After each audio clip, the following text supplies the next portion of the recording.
Okay, so today's video is going to be all over the place, just as they usually are. I do want to recommend a book for adults this time. So this was written by an American author, John Reed. And you've probably heard of this book. It's pretty famous. It is 10 Days That Shook the World. I recently found a used copy that was published in 1987, the year I was born. And I was so excited to pick it up. It is a translation into Russian. And Lady Izdihar, who I mentioned on a few occasions, I think she recommended this book. And this is how I actually remembered about it, because it wasn't that popular here in the post-Soviet lands, because we had a ton of other accounts about the Great October Revolution. But John Reed's account is unusual and interesting because he was an American and he did witness a lot of the events that happened during and right after the Great October Revolution. And he was a communist himself, so of course he's going to have a bias. But most of the accounts that Americans are familiar with in the West are very much biased. So I highly recommend you check out this book. The original is available in English. I'm going to include the link to it down below. I think it's pretty popular on Amazon as well, so you can check it out yourselves and let me know. I only started reading it. I read Lenin's foreword and Krupskaya's foreword as well, and I was pretty impressed. They really did enjoy it, apparently, so I trust them. I trust these guys, okay? So maybe I can show you just a couple little illustrations, because a lot of the... Oh, okay, look at that show that my light is doing. Yeah, so this is John Reed's picture and his little signature, and yeah, the illustration of course would be different in the English version, just because this was illustrated in the Soviet Union sometime before the collapse. And oh, look at this picture of Lenin. I do enjoy the style as well. It's I don't know what it's called. I don't know why I'm trying to remember the names of drawing styles and art styles, even though I don't really know much about them, because I am an enjoyer of art. I'm not an expert on art. But yeah, apparently Stalin did not really appreciate this account as much as Lenin did. So during the reign of Stalin, it was not published. This book was prohibited from being published, and then it picked up again after Stalin died. I don't think we have clear records as to why he didn't enjoy it. I think we can read the book and find out ourselves. It appears to be pretty reasonable and pretty objective, whatever that means.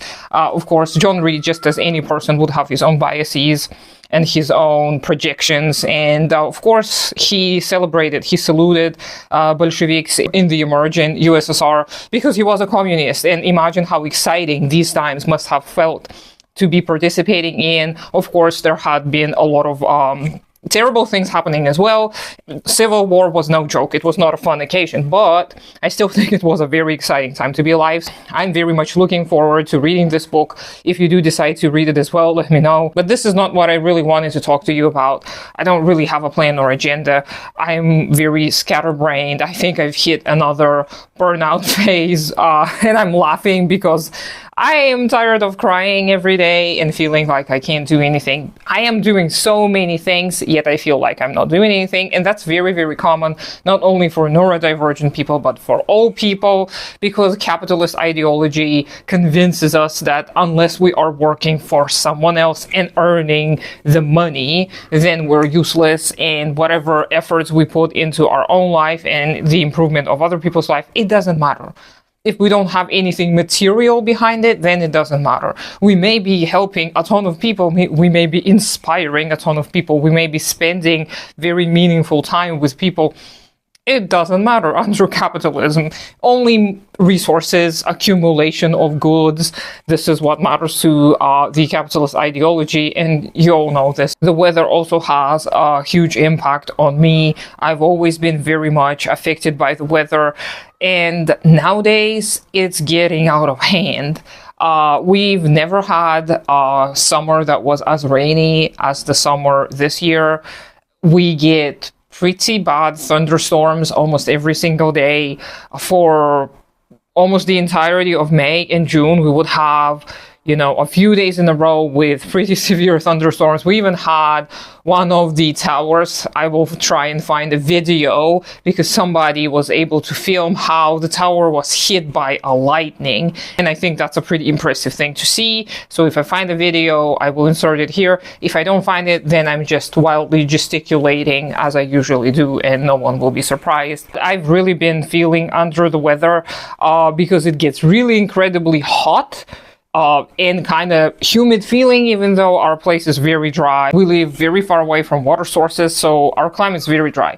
But it feels unbearably hot, and then there is the worst storm with winds and just like pouring rain, thunder, lightning, and the thunders have gotten so loud.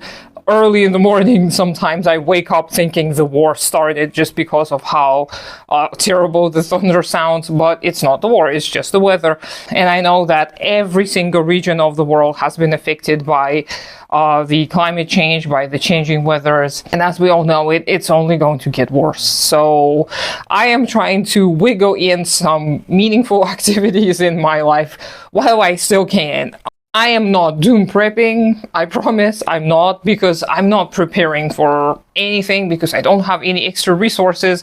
I am only accumulating books and stuff that I'm not going to really find useful if a true disaster strikes. So that is not considered to be doom prepping, I'm sure. But I am trying to find more fulfillment in my day-to-day life, just because when you're working full-time, you really have zero time to do anything but feel like you're dying after you've worked and then prepare yourself mentally to keep on working. So now I am trying to use my time a little bit more meaningfully, trying to build the proverbial community that I've been trying to encourage everyone to do.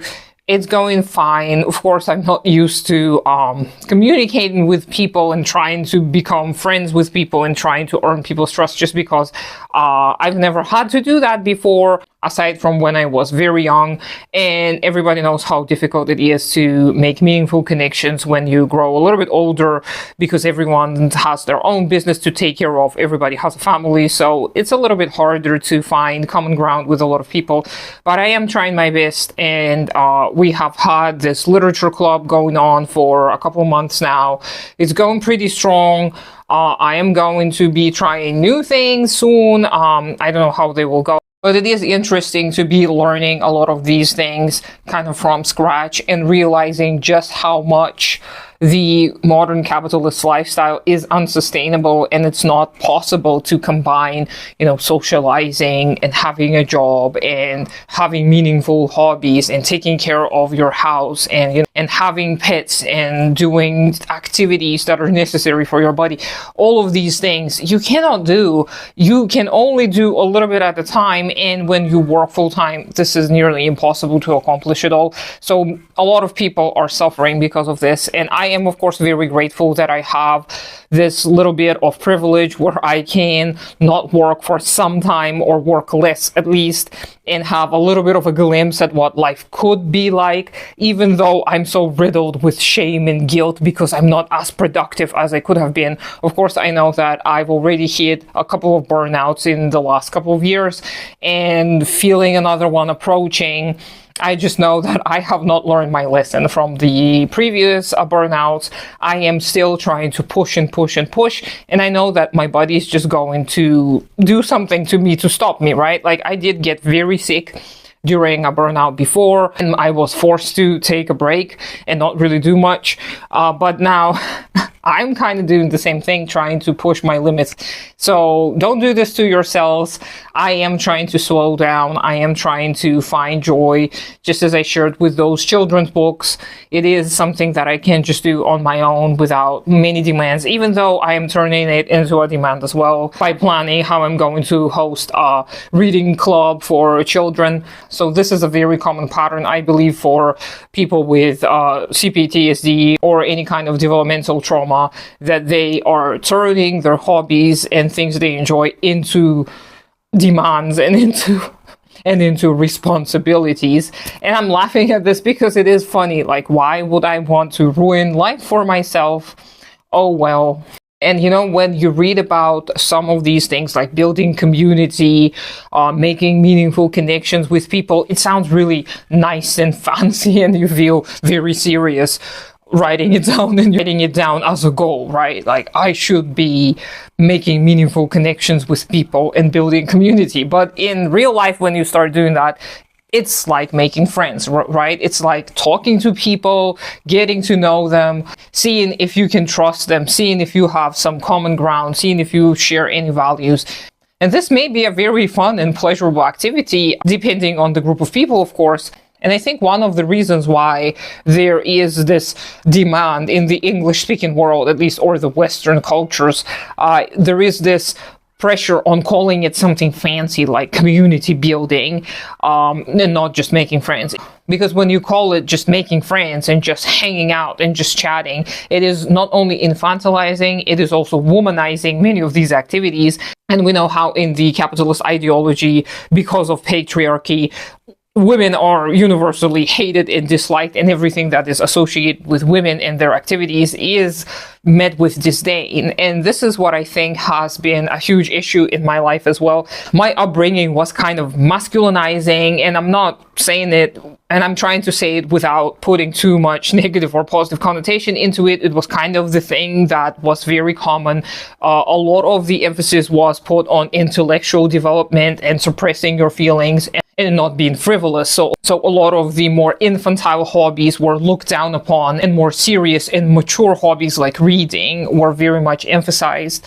And I think this has really had an impact on me and a lot of people I grew up around, because we used to put women down all the time, and we used to think that makeup and clothes and all of that was frivolous and was for the silly girls, but we were not like the other girls, and we were interested in books and history and studying the human mind. Thankfully, I got over it, and I did talk about this internalized misogyny and being not like the other girls on a few occasions before. You can check out those olden videos of mine if you're interested.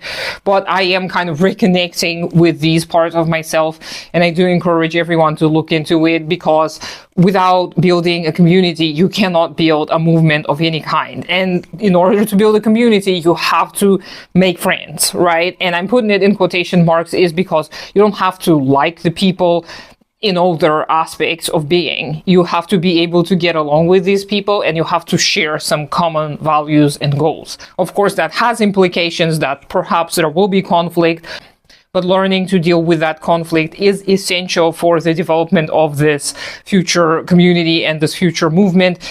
And I keep making this joke in my own little social circles, saying that if we cannot even organize to go to the park together, what other kinds of organizing are we talking about? And I'm not saying that we're disorganized. I'm just saying that to put an emphasis on the fact that it is hard to organize when everyone is working, or everyone has family obligations, or everyone has something else on their mind, and they are lacking, right? People are always lacking under capitalism. So building a community, you have to, I believe, give something to the people, give them a sense of security, give them a sense of trust, and not pretentiously.